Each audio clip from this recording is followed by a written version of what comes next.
Hello everyone, good morning, good afternoon. Welcome to week 12, 3514, our last class. We're going to talk about quality improvement, patient safety, and decision making. So, before we get started with the course content for today, just wanted to let you know, make sure that you see your grade in eClass, both under the actual forum, the discussion forum, as well as your grade book. Also, the Change Initiative project grades and feedback will be released very shortly. We're just finishing up with the grading of them. And a reminder that the final exam is April 19th at 1900.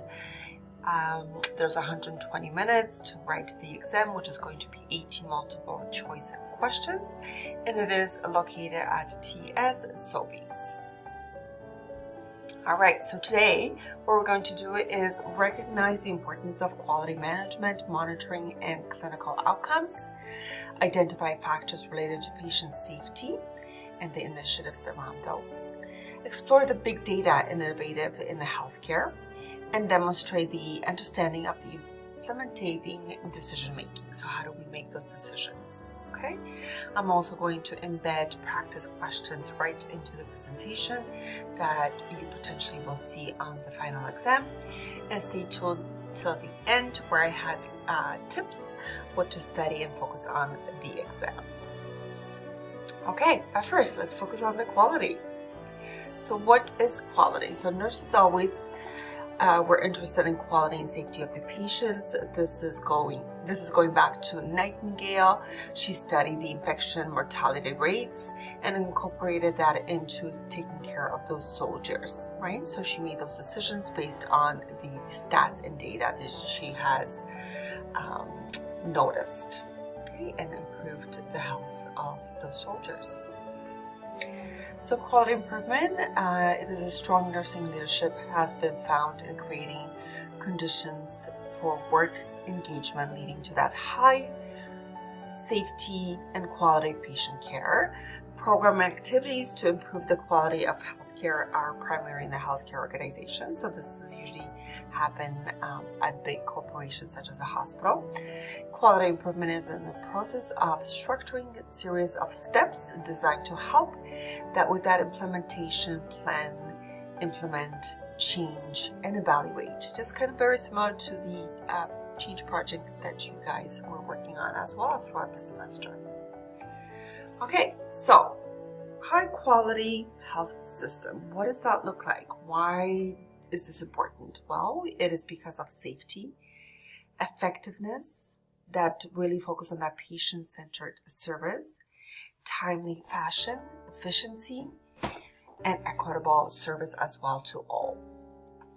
So we have Canadian Patient Safety Institute that protects the patient safety, especially once again in those large corporations.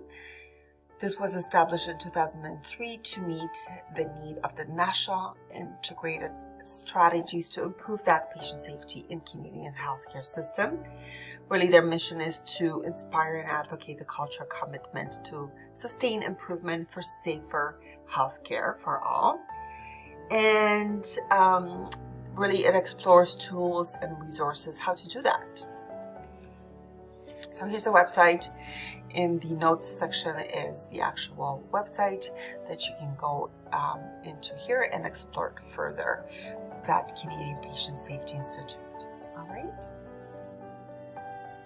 So in 1999, the Institute of Medicine in the U.S. released a report, a document indicating the stats and research they have done, and they've indicated that almost to 100,000 preventable deaths could happen if there was better safety implementation into the system.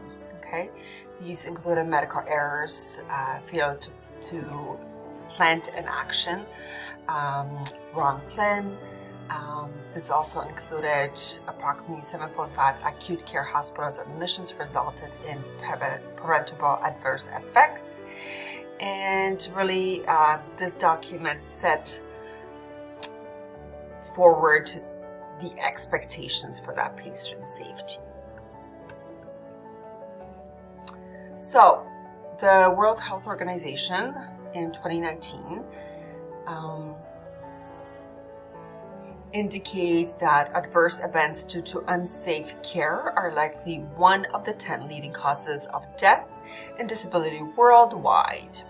So high-income countries like Canada and US have 1 in 10 ratio of hospital-related preventable harm to the patients. Okay, so looking at Canada, we definitely can do better with patient safety and prevent that harm to patients.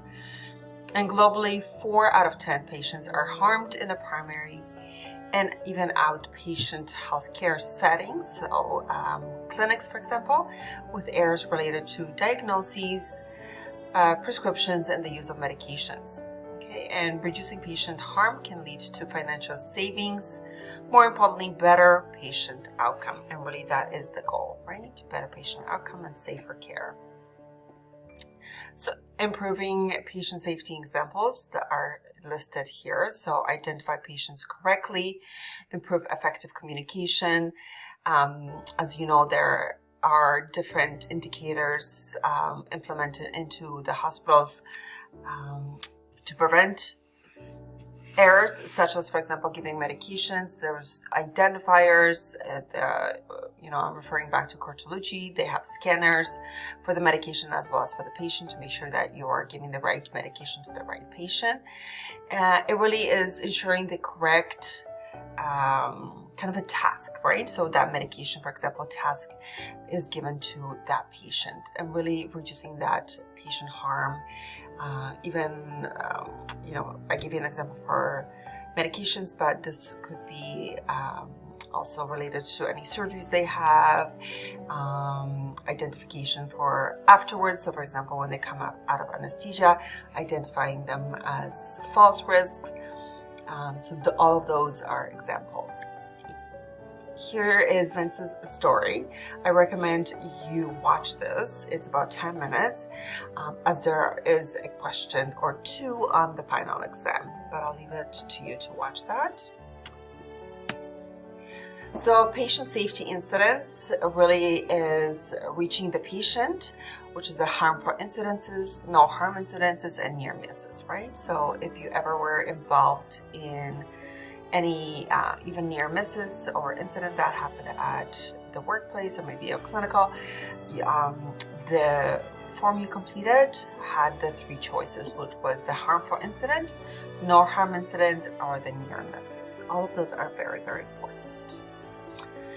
Okay, the near misses, really those are the events that might have resulted in a harm, but the problem did not reach the patient because of a timely intervention by the healthcare provider, patient due to the good fortune. So for example, if you were giving out that medication and you took that scanner with you, you scanned the medication, you checked the medication, you did your rights, then you go to the patient and you scan the patient and you realize that you're in the wrong room. So that is a near miss, right? You use that scanner and you prevented the error of giving the medication to the wrong patient. Okay, these are the close calls, the good catches. That's what near misses are kind of under that category. Okay, just culture. Once again, there are a couple questions with regards to just culture on the final exam. Okay, so leadership is essential, where the balance is created between accountability of individuals and institutions. Does not meet eliminating individual accountability, but rather puts great emphasis on the analysis of the problem that contributed to the adverse effect in the system. So really it's recognizing those near misses, reporting it. So this is not punitive. This is to prevent any further incidences and maybe, for the organization to implement something into their system to prevent those harmful events. Okay, so balances needs to an open, honest reporting environment with the end quality learning environment and culture. and blame-free culture, right? So just culture is really that blame-free culture that examines the system, issues contributing to the error occurred. So this is at all the 3 levels. Harmful incidences, non-harmful to the patient, and near misses. So here is a little case scenario that I'll let you do on your own. So 2 nurses select the same wrong vial IV medication from the dispensing system. One nurse administered a drug causing cardiac arrest. The other nurse realized it is wrong when drawing the solution from the vial into the syringe. So how do we approach nurses and investigate the system? So think of that just culture and how would this be implemented into here, right? So ask yourself, who is at fault? Is it the nurse, the system, or is it both, right? So really looking at the strategies, the processes that are implemented. Okay, so complexity theory. So going back to that example again, both nurses and systems, what occurred is not linear, focused on the relationships and interacting within the system, right? So the system was implemented and really is embedded into the work that the nurses were doing. This is when new relationships and patterns are built, new realities and possibilities can emerge, and new system emerges as well. Okay, so really this incident of the 2 nurses is complex. It is, not pointing fingers to one person. It really is examining and looking at the processes implemented into the organization and how kind of those tasks are done, such as giving medication. Okay, so disclosure, when, unfortunately, errors happen and we need to disclose those to the patient, to the families. So how do we do that, right? So what happens? What are the steps? Yes, that incident report is absolutely vital to complete, but also we need to talk to the patient to let them know that this has happened. We need to notify, anyone within the so-called family circle to that patient. And, is this going to be done by you? Is it going to be done by you and the manager with you? What are the ethical obligations? How do you chart all of this? And really, this process is for the patient's safety and looking also at any adverse effects of the medication. For example, if it was given incorrectly, notifying the physician, doing extra blood work, checking vitals to make sure that, the patient is able to manage whatever has happened to him throughout, right? And report early so it can be managed early as well. Okay, so this disclosed process, there's an actual document called CPSI, Canadian Disclosure Guidelines. So there's actual guidelines of how to do that patient safety and disclosure to the patient and as well as to the family members, okay? But number one that you need to remember, this is also going to be on the exam, is say, I'm sorry. I'm sorry, we are sorry, you've made a mistake, you recognized it, so apology goes a long way, and really that is the first step, right? But they are, if you go under the PDF that I have shared with you under notes, you will see the detailed information, all the other steps that are implemented with the disclosure process, okay? So safety culture. So there are several levels of the safety culture. The first one is leadership. So the role within the senior leadership is a key, designing for focusing on nurturing that safe culture within the environment. You need to be engaged, committed to the safety culture. Next is the teamwork. So that multidisciplinary approaches and multi-generational approaches. Everyone needs to be involved within that team. This is really to promote that safe culture within leadership and the teamwork as well. So I gave that example of reporting to the patient, working with the physician, working with the manager, working with the families. Communicating. So once again, need clarification. How does that communication done? That handoff report is so important. How do you communicate? What do you communicate in that handoff report? What processes are implemented where you are working with regards to kind of, I took care of this patient for 12 hours. Now it's your turn. What do I include in that handoff report that is important to that patient before I go off the unit, the shift? Okay, they're learning, so this is learn from the errors. Absolutely, any errors is a learning moment and experience. Learn from what the best resources, such as the steps and process implemented in, or maybe there's a gap and lack of those steps. So where does the change need to happen to prevent this error happening again? Create that self-awareness among everyone in the healthcare organization. So everyone, the incident is not just that one particular incident that is kept quiet. It actually is reported, is analyzed, is dealt with at the management level, looking at those, other steps that could be implemented to prevent that error. Okay, so and the error on that unit, but as well as on other units if applicable. Okay, and then of course celebrate and reward success. So it's hard to report errors, right? Because it's showing that you've done something wrong or somebody else did something wrong. But really the bottom line key is patient outcomes. Okay, so that just culture we talked about. So those are individuals accountable for in the system failures, or errors, individual or system failures. So just culture, is it the individual or is it the system that has been, or maybe it's both, right? And really it is a blame-free, non-punitive error reporting environment. That's the key to remember as well. And patient-centered, so embrace patient and family and promoting well-being to them as the continuum of care. Patients should participate in their care as much as possible. All right, here comes a question with regards to just culture that you potentially will see on your final exam. I'll let you read through this and I'll give you the answer.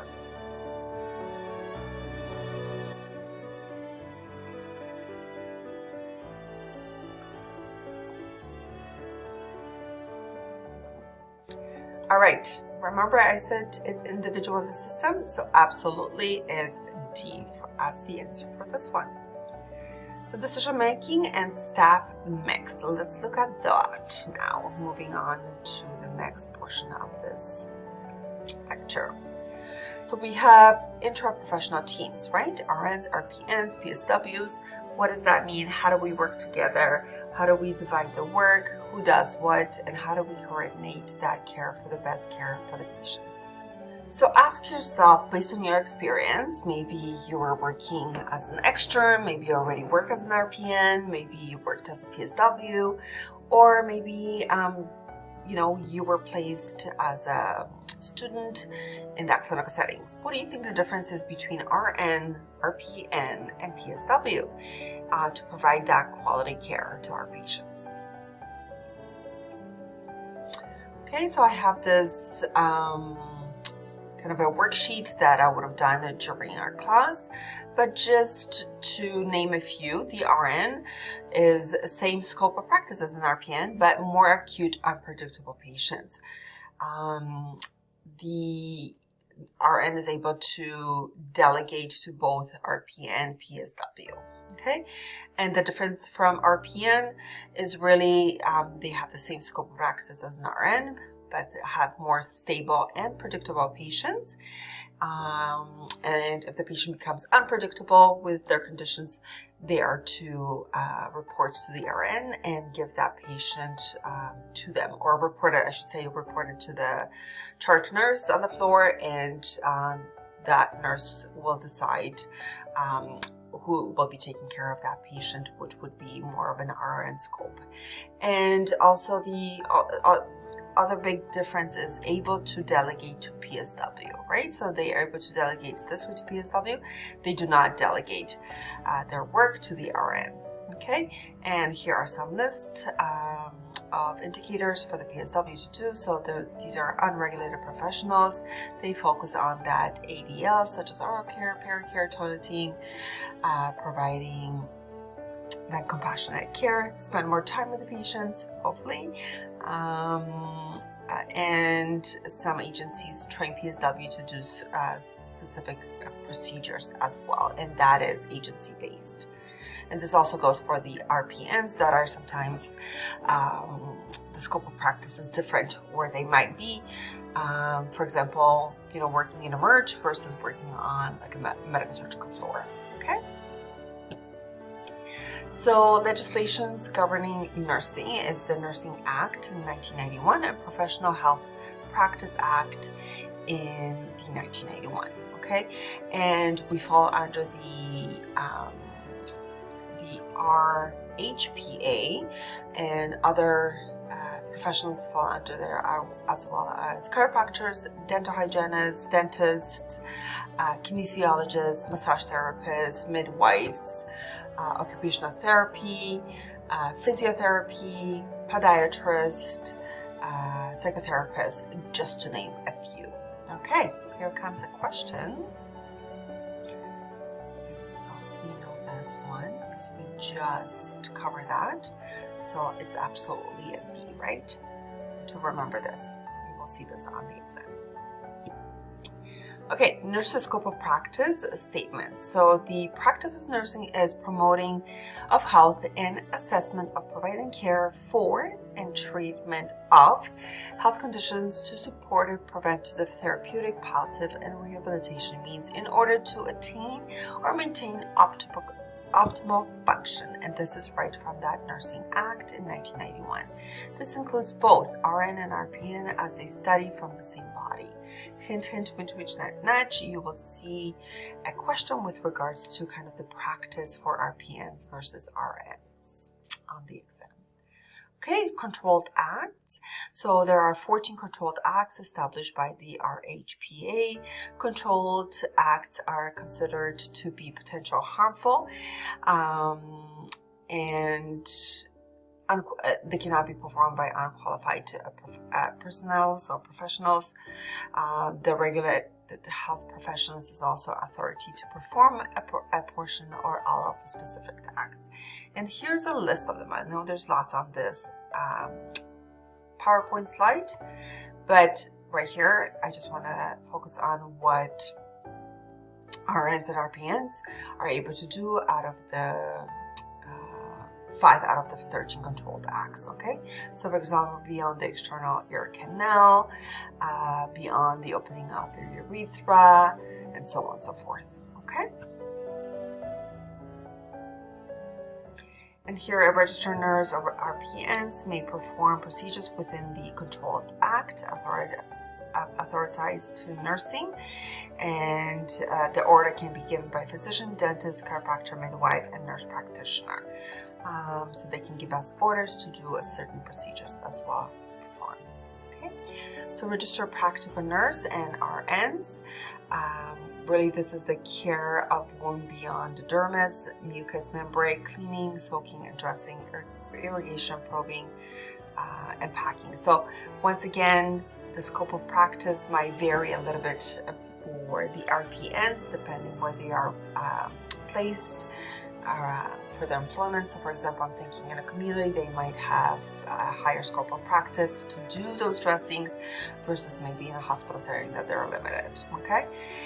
Hint, hint, wink, wink, nudge, nudge. Okay, venipuncture is established by TKVO only, otherwise you need medical directives for those. Okay, instruments such as hand and fingers beyond completing certain tasks are listed as well. All right, so let's move on to CNO practice standards. So this is decisions about procedures and authority. This is important to note. There is a question or two with regards to this on your exam. Okay, and here is the 3-factor framework. Once again, you will see this on the exam, especially focusing on the nurse factor, client factor, environmental factor, which we'll go into in a little bit more detail, but do remember those. So the 3-factor framework, NURS's factor, so that's the first one. Really, this is accountability, foundation knowledge, enhanced knowledge, expertise, competency, autonomous practice, consultation, and collaboration that are under the specific NURS factors. This is both for RNs and RPNs. So consultation, this is nurse gets advice and continue to care for the clients. Nurse transfers parts of the care to a consultation, and nurse transfers all of the care to consultation. So, I'm thinking of an individual related back to my setting, for example, where an individual comes in or the mom comes in to have a baby. There are certain issues with her, maybe a difficulty with breastfeeding, and she needs further help. So consultation could be done with a lactation consultant. And this is where the nurse, both RNs and RPNs, are able to recognize by assessment what kind of help this individual needs, and then consults the lactation consultant, come in and help her with breastfeeding. Okay, client factors. So this is complexity, predictability, and risk of negative outcomes.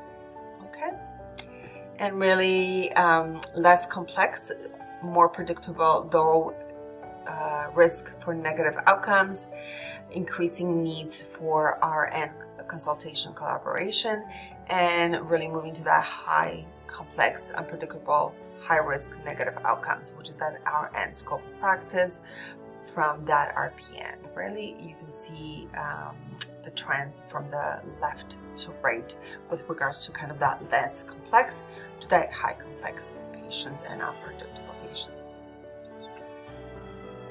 Okay, and moving to the last of the 3-factor framework for CNO is the environmental factors. So practice supports, consultation resources, and stability and predictability. Okay, so practice supports are the clear procedure, policy, and assessment tools in place, looking at, what is the policy and procedures at that actual institution, what are the number of expert RNs and RPNs who are familiar with the environment. Consultation is the expert nurses accessible and available to consult. So, can even, an RN consult with regards to, for example, wound care to a wound care nurse, or maybe another individual that is an expert in that. So is there consultation resources available? Stability and predictability. So what are the rates of clients turnover, frequency of unpredictable events, as well as studied? So this is kind of the environmental factor on one slide. So more stable environment, moving to that less stable environment, and increase for consultation in the middle. Okay, so in summary, the RNs and RPNs depends on nurses aware of the limits and own competencies, and consultation are provided as required. Patient would be stability, complexity, and predictability of the patient, and the environment, stability and predictable of the environment, whether adequate support and resources are available to do the job. So once again, hint, hint, nudge, nudge, nudge. You need to know this for the exam. Personal support workers. So these are the PSWs that do the active daily living, the ADLs that are required for the patients.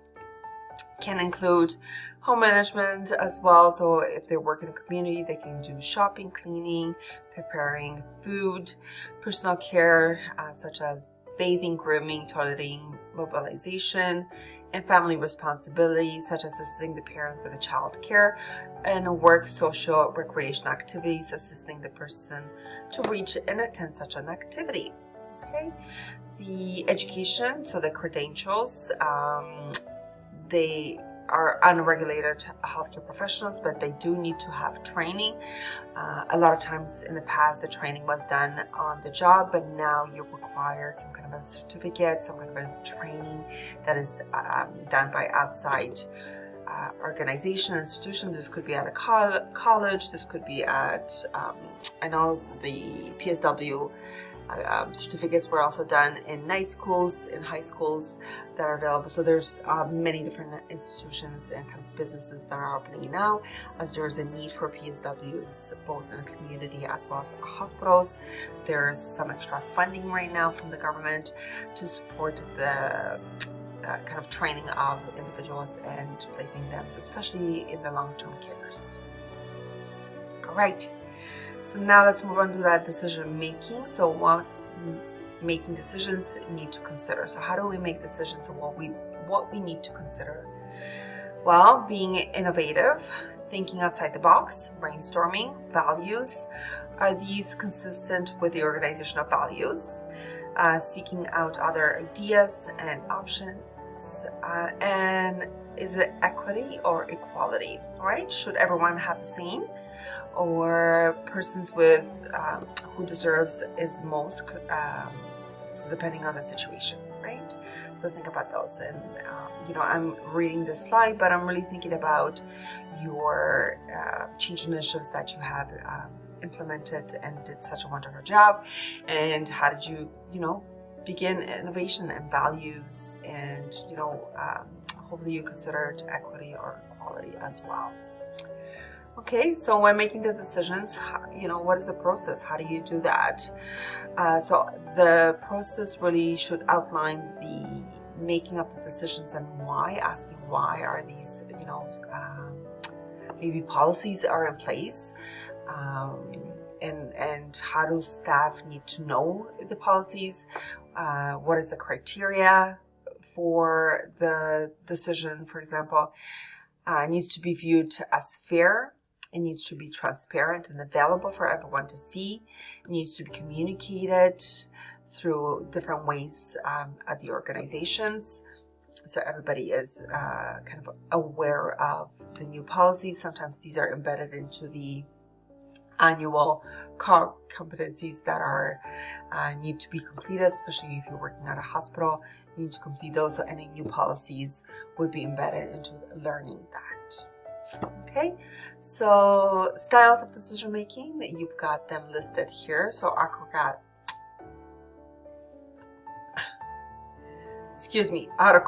decision making. So a manager makes the decisions without input from others and implements it, right? So this is where kind of a policy was implemented, and this is how we're going to be doing it. Consultative decision making. This is where the manager consults the employees for input, but then the manager makes the decision. So consults, but then he or she makes that final decision. Participatory decision making. So this is really where the manager allows the employees to share the decisions by providing information to making the decisions. So really that focus on that shared views and decisions. Next, we have collaborative decision making. So this is where the group decision is made versus individually, right? Often it's a vote. So decision is made by maybe taking a vote. In consensus, this is where the collaborative and group decisions. Group makes a decision based on everyone's ideas, where there is a general agreement with a decision rather than a vote. All right. Next is the decision framework for staffing. So let's look at staffing. So you've got 5 guided principles. This is based decision on the client's health needs, decisions, nursing care delivery model and evidences, sustained implementation with the organization, and leadership involves direct care providing to the patient and nursing management, and make decisions with the support of information system. So, that nursing skill mix and staff mix. So really looking at that RNs, RPNs, or PSWs, deciding what is needed for that particular floor, for the particular unit and shifts, right? So this is the direct or indirect activities are considered when the staffing is designed for that particular unit. So that staff mix is a great way of kind of incorporating the different roles within that unit. This is where, the expertise are noted. This is where patients classification workload measures are done. So what kind of patients are coming through. If they're very unpredictable patients, then therefore you would need RNs, and I'm thinking of ICUs or CCUs. And having a standardized patient ratio is a key as well, which I know many hospitals have been lacking because due to the staff ratio, due to staffing needs or lack of them. So yes, we should absolutely have standardized patient ratios on every floor. Unfortunately, this does not happen as we are in need of more RNs and RPNs as well too. So, but in such as critical units such as ICUs or CCUs, you still get the nurses, the RN, because unpredictable patients, and you have that one-on-one care ratio that is identified there. Okay, and just FYI, in California, the regulation specific to maximum number of patients, licensed nurses in specific units. So certain states actually have been worked really hard with the government and the organizations to have standardized patient ratios. And we need to do the same here as well to make sure that, our patients are taken care of. Really, at the end is the patient outcomes. Here's a cute little video that's about a minute and a half. Feel free to review on your own. And here is a YouTube video from Steve Jobs. He talks about words of wisdom, which I recommend reviewing as well. It's about a minute and a half as well. I'll let you do that on your own. All right, another question. So which of the following is true in relation to standardized staff ratio? Which one do you think?